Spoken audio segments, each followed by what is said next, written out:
Welcome to dream classes my dear students.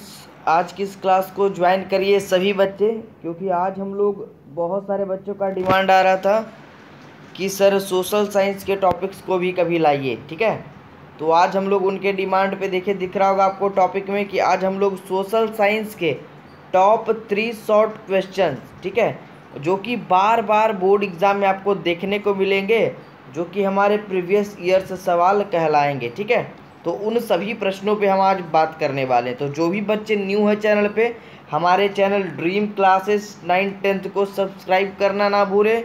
बगल में एक बेल आइकन होगा, उसको प्रेस कर दीजिए ताकि हमारे नए वीडियो का नोटिफिकेशन उनको मिल पाए। ठीक है, चलिए शुरुआत करते हैं आज के इस धमाकेदार सवाल से।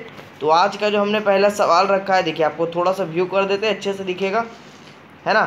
देखिए सवाल हमारा है कि क्यों सिर्फ जाति के आधार पर भारत में चुनावी नतीजे तय नहीं हो सकते, इसके 2 कारणों को बतलाएं। तो चलिए इसके आंसर को जानते हैं हम लोग। ये बार बार बोर्ड एग्जाम में पूछा जाता है सवाल, तो इसका जवाब होगा कि इसके 2 कारण निम्नलिखित हैं। ठीक है, इसके 2 कारण निम्नलिखित हैं। पहला है कि एक जाति का अनेक उम्मीदवार के रूप में चुनाव लड़ना। ठीक है, अब समझिए इस टॉपिक को। इसमें क्या करना है आपको, इसमें लिखना है आपको कि जाति के आधार पर चुनाव के नतीजे कुछ देर के लिए प्रभावित हो सकते हैं, परंतु अस्थायी नहीं, मतलब वो हमेशा के लिए नहीं हो सकते। फिर उसके बाद आपको इसमें बोलना है कि एक ही जाति का उम्मीदवार जो है ना बन जाने से वोट जो है ना, वोट यानी मत जो है, यानी कि वोट जो है वो उसका बंटवारा हो जाता है, और इसीलिए हम कह सकते हैं कि जाति के आधार पर चुनावी नतीजे तय नहीं किए जा सकते। और दूसरा में इसी का लिखेंगे, दूसरा टॉपिक कि लोगों का पढ़ा लिखा होना। ठीक है, क्योंकि आजकल के लोग जो हैं वो पढ़े लिखे हैं, तो जाति के आधार पर जो चुनावी नतीजे तय नहीं हो सकते। चलिए इसका जवाब होगा कि भारत की जनता धीरे धीरे शिक्षित हो रही है और वे जात पात पर विश्वास नहीं रखते हैं, और वे काम के आधार पर उम्मीदवार को वोट देते हैं। हम लोग भी काम के आधार पर ही वोट देते हैं, और जिसमें जाति कोई मायने नहीं रखता है। ठीक है, तो इन्हीं सभी टॉपिक्स देखिए नीचे हमने लिखवा दिया है कि अतः इन दोनों कथनों के आधार पर हम यह कह सकते हैं कि भारत में जाति के आधार पर चुनावी नतीजे तय नहीं हो सकते, क्योंकि आजकल की जनता जो है वो शिक्षित हो चुकी है, उसे सही गलत का अच्छे से पता चल रहा है। ठीक है, तो इसीलिए हम इसका सटीक जवाब ये लिख सकते हैं।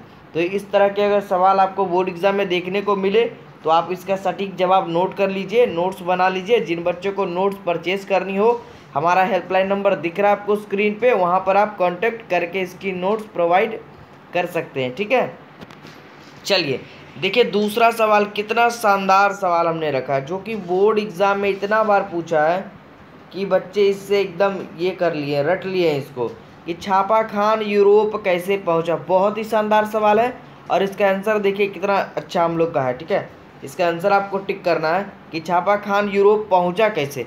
तो यद्यपि मूवेबल टाइपों द्वारा मुद्रण कला का आविष्कार तो पूर्व में ही हो गया था, परंतु इस कला का विकास यूरोप में अधिक हुआ। ठीक है, मूवेबन जो है, मूवेबन टाइपों द्वारा मुद्रण कला का आविष्कार तो पूर्व में ही हो गया था, मतलब पहले ही हो गया था, परंतु इस कला का विकास जो है ना वो यूरोप में अधिक हुआ, और इसका प्रमुख कारण था कि चीनी, जापानी और कोरियन भाषा में 40,000 से अधिक, ठीक है, वर्णाक्षर थे। क्या थे? 40,000 से अधिक वर्णाक्षर थे।